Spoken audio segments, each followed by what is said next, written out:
Hello everybody, you have tuned in to Eric Jose on Making a Murderer on YouTube. I cover virtually any aspect of making a murderer. I go over the evidence, the documents, the photos. So if you like, stay tuned, and in the future I'll have many more videos besides the one you're about to see. Hello everybody, we're here today to talk about one more of Zellner's experts. Today we're going to be talking about Mr. McCrary. Mr. McCreary he's basically a professional investigator. This guy's qualifications are through the roof. Absolutely through the roof. I mean, I'm going to go through it here a bit. You know, obviously the first clip we're going to show what his credentials are, but his credentials go on and on a bit. They're impressive, very impressive. So, what's important about Mr. McCreary is he is the guy brought in to look at the investigation, basically the entire investigation, really, and to find problems, things that were not looked into that should have been, and that sort of thing. And that's essentially all that he's entailing here. He's just basically looking at the documents that were given to him, and he read through them. He cites them in his affidavit, of course, and basically it's just pointing out all the stuff, obviously that a lot of us have been saying for a long time. But he also finds the fact that there was some trouble with Teresa and Ryan in the past. And that, along with the fact that he was at her house a lot, only lived about a half a mile away from her, and was unemployed at the time, all of these things, along with the fact that she was doing the risque boudoir photos, that sort of stuff, that put her at a higher risk for, to be murdered. That it just did. It put her at a higher risk than a normal average person who didn't have those situations going on. Now, he goes in to talk about where the investigation was.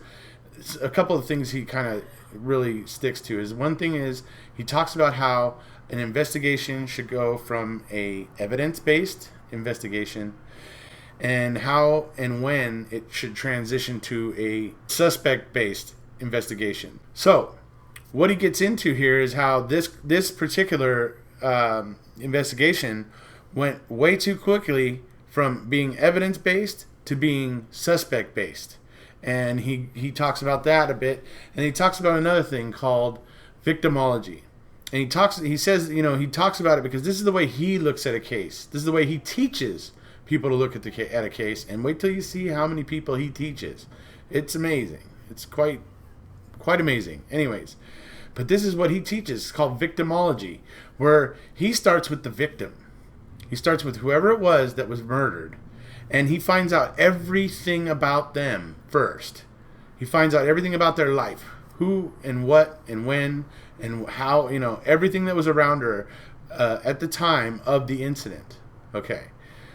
Or her, or him or her, obviously. The victim could be either male or female, but the point is, in this case, it's a her. So he basically is talking about how that's the best way to go about solving a case, because just like we all know, just like anybody who's ever heard about murder investigations, you always start with the people closest to the victim first. 9 times out of 10, it is somebody that the victim knows or has seen or has had contact with. Whether it's a lot or a little, it doesn't matter. It's always generally so often enough that it's pretty much a rule that you have to look at the immediate people around the victim first. And that's essentially what he's pointing out. That he's just pointing out, he's taking a lot of time to explain it. He's using a lot of investigative, lingo, and obviously citing other investigative, things.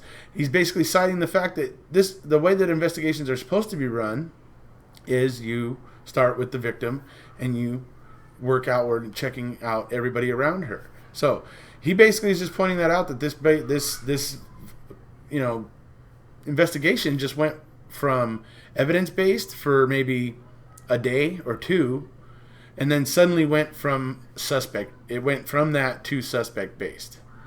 So that's what we're going to be finding out here. So I'm going to go ahead and go into the first document here, and this is basically where we're going to see his qualifications. So here we go. I have been professionally involved in violent crime investigations for more than 45 years, including 25 years as an FBI agent. In that capacity, I investigated violent crimes as a field agent for approximately 17 years, and then was promoted and transferred to the FBI Academy in Quantico, Virginia, as a supervisory special agent, where I worked in the National Center for the Analysis of Violent Crimes. There, I was assigned to the operational wing of the Behavioral Science Unit, where my primary responsibility was to provide expertise in investigative techniques and crime scene analysis in violent crime investigations, both to the FBI agents as well as to any law enforcement agency around the world that requested FBI assistance. My other responsibilities including conducting research into violent and sexually violent crimes and offenders and providing training to law enforcement agencies nationally and internationally. So this guy's got a lot of, stuff going on. It's very impressive. Let me read off some. We got the New York City Police Department, New York State Police, Texas Rangers, Boston Police Department, Florida Department of Law Enforcement, California Attorney General's Office, Georgia Bureau of Investigation, Massachusetts State Police, Kansas City, Missouri Police. Where else we got? We got the National Policia in Spain, Budapest Homicide, the Hungarian National Police, the French National Police, Scotland Yard, the Dutch National Police. All right, and it just goes on and on. I mean, the guy's helped out a lot of places. Now, one other thing there that he's done is he was most recently, in October of 2016, was helping the Swedish FBI. He was training the Swedish FBI to how to investigate, what investigative, techniques and all that sort of stuff. It was him. He's the guy that was chosen to be sent over to Sweden, a sovereign nation, from our FBI to train them. So apparently, a lot of people have a pretty freaking high opinion of this guy as an investigator. So just saying that, leaving it out there as for whatever you want to say about it. But anyways. So now we're going to move into what I was telling you about with him, and that his main thing when he starts investigating is victimology, study of the victim. So we're going to see this right now. He's going to go ahead and explain it to you in his own words in his affidavit, and then we'll come on back.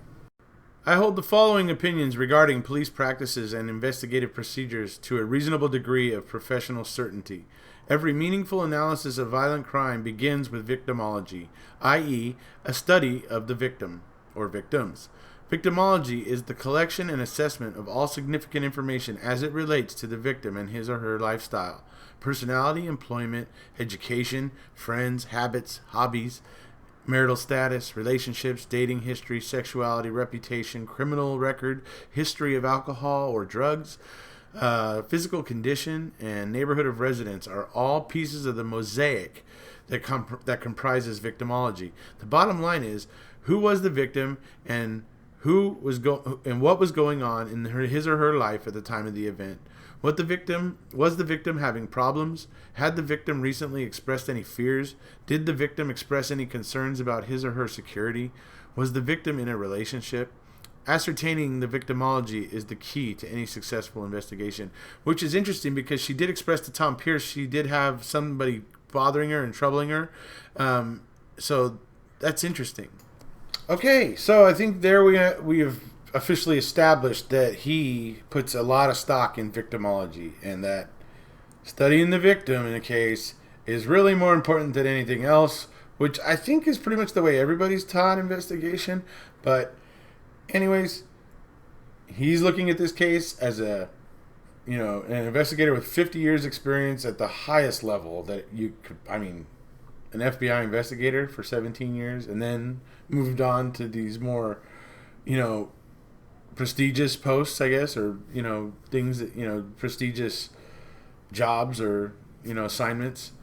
It's pretty impressive that he was chosen to help train the Sweden FBI, Swedish FBI. That's, you're building an FBI, who do you go to? McCrary's your man. A lot of people had to say that for him to end up there. I'm just saying.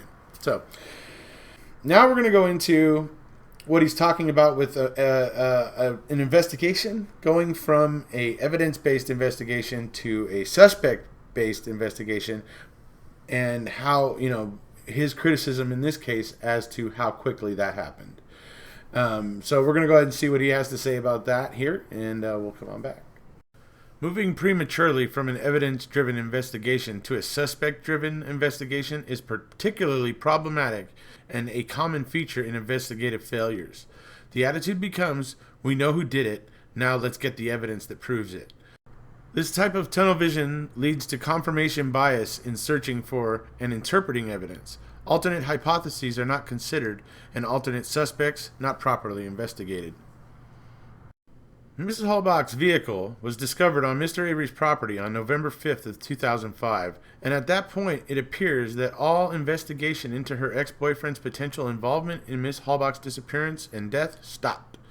At that point, it appears that detectives moved from an evidence-based investigation to a suspect-based investigation targeting Mr. Avery.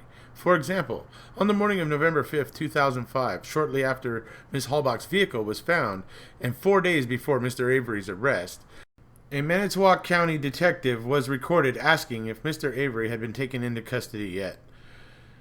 This is a strong suggestion that investigators had shifted a suspect-based investigation with Mr. Avery as that suspect. An unimportant point related to this is that well-trained and supervised law enforcement officers should have ensured that Manitowoc County authorities were not involved in this investigation due to an obvious conflict of interest.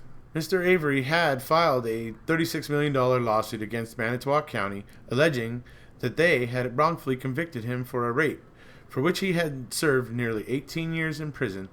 Alright, so now he's going to go back into victimology here.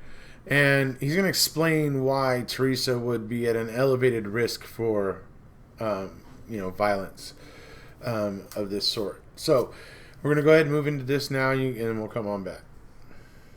Teresa Halbach, the victim in this case, could be considered to be at an elevated risk for becoming the victim of violence due to her prior abusive relationship with her ex-boyfriend, Ryan Hillegas, and her business, which involved nude photography and advertised other adult services. Affidavit of Tom Pierce attached. She also had an affair with a married man who subsequently got divorced and had a brief sexual relationship with her ex-boyfriend's best friend, with whom she shared a house. She sustained both verbal and physical abuse in her relationship with her ex-boyfriend. At the time of her death, the ex-boyfriend was unemployed, lived close by, and visited her home frequently. The day before her death, the ex-boyfriend was at her house but provided vague statements to authorities as to when and why he was there. I have seen no evidence that he offered an alibi of any sort of any statement regarding his activities. From October 31st of 2005 to November 3rd of 2005, nor have I seen any evidence that the authorities ever asked him to do so. Mr. Hillegas injected himself into the police investigation by taking an active role in the search party, as we all know. So, my takeaway there is this. The prosecution failed to realize that they had a suspect with motive, opportunity, and all these things. There was a history. And the prosecution didn't see this. Instead went after a suspect, went after him at trial without being able to offer a motive. Okay? Without being able to offer the motive. I mean, if you had somebody who obviously had motive and the ability, the access, probably knew everything about her, and all the things that she did, if he lived that close to her and was unemployed, and if he was the one that was harassing her, that she was talking to Tom Pierce about, but wouldn't fully tell Tom who it was. But if it was him, that's a lot of pieces fitting together. That's it. It's no big secret. I've never ever said, oh yes, I'm sure that Ryan's, the one that did it. But I will tell you this: I have never been able to confidently say no. I don't think that I don't think there's a high percentage that he is involved, or possibly did it. There's something about him.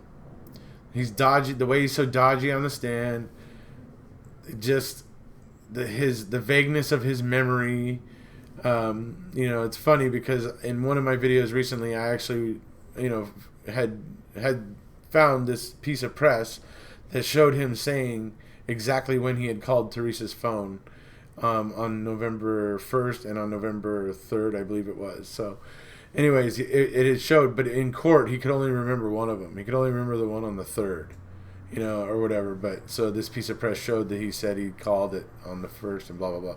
Anyway, it was demonstrating that the voicemail box was full and all that stuff. So, anyway, the guy is just dodgy. And that's why he is suspect. It's not a mystery that he is suspect. I'm sorry. Some people are out there saying, "Oh, it's not fair. He's not a suspect. He shouldn't be a suspect." It's like, no, I'm sorry. I mean, that's one thing that everybody thought about him. Most everybody thought about him when they saw him, is that he came off as dishonest. And the whole fact that he came off as purely dishonest, yeah, it's just... This is going to forever plague him, because that's the way he came off. And, win, lose, or draw, whatever it is, that's the way he came off. He looked dishonest. He looked like he was basically trying to hide or obscure, things. And, yeah, I don't know what else to say about it. It's no mystery that Ryan Hillegas became a suspect. So, we're going to move into the last clip now, especially when they could offer a motive. Like I said, just wanted to point that out one more time. No motive for Stephen Avery. Would have had one with Ryan. Investigators are gatekeepers for the rest of the criminal justice system. At their best, investigators can protect us from some of society's most dangerous predators. At their worst, they can create and perpetuate egregious injustices. Investigators must keep an open mind about how to interpret data and evidence until they have gathered as many facts as possible. At its inception, an investigation should be multidimensional. No single hypothesis or suspect should be either embraced or eliminated until all pertinent facts and evidence have been collected and thoroughly examined. So, what this highly experienced investigator is telling us, that there's two major mistakes made in this case that make it question, that make it suspect. And that is the fact that, number one, there was not victimology. They did not do victimology, or at least they did not do nearly enough victimology on Teresa. They should have seen and pieced together what he pieced together. He's basically just saying right there, boom, this is a huge miss. Huge. And the fact that he went looking for them, asking Ryan for an alibi, and he said he couldn't even see any appearance that they ever asked him for one. I mean, really. I mean, seriously. So he's pointing it out, just going, look there, right there, big huge problem. Then on top of that, he talks about the fact that the investigation went from a evidence-based investigation to a basically suspect-based investigation, and it went there way too quickly. They went from the first one to the second one without doing their proper vetting, and that was what he was talking about right there, about not embracing or discarding any suspect until all pertinent data has been collected. And I don't think they did that here. There was definitely a wind in the air of, let's get this lawsuit to go away. Hey, I know the neighboring counties had to have been worried about it too. They didn't want to have to be worried about a bankrupt Manitowoc, who might not be able to pay its bills to them and stuff like that. Yeah, I mean, the surrounding counties could have just came in going, oh, okay, the RAV4's there. Okay, fine. Avery did it. Now, I'm not trying to say that they're evil or whatever. No. They just came in. It looked a certain way. There was pressure, let's say from high up, to see things a certain way. And there we go. The ball begins to roll. It just starts rolling downhill from there. So, and that's what he's basically pointing out. And he points it out because the morning that the RAV4 was found, within, an hour or so of the RAV4 being found, and 4 days before Stephen Avery was actually arrested, there is a Manitowoc County officer calling in and asking if Stephen Avery is in custody yet. I mean, yeah, they switched. It shows that they clearly had switched to a suspect-based investigation by that point, by 1 hour after the RAV4 being found on the 3rd. So, I mean, at least, it's hard to dispute, I guess, is what I'm trying to say. It would be hard for Manitowoc County to dispute that, because that officer calling in like that, and I mean, he's just so sure of himself, like, yeah, oh, is he in custody yet? Like if it's a foregone conclusion. So, amazing. So that is what Mr. McCrary is pointing out. He's a very seasoned investigator, very experienced. I have no doubt that everything he has said here is 100% on point. When I look at his credentials, I mean, it's pretty impressive. The type of things that this man has done in a 50-year career. And so when he says that this investigation didn't get done properly, I believe him. So that's about it, folks. If you haven't already, please hit subscribe. We'll see ya.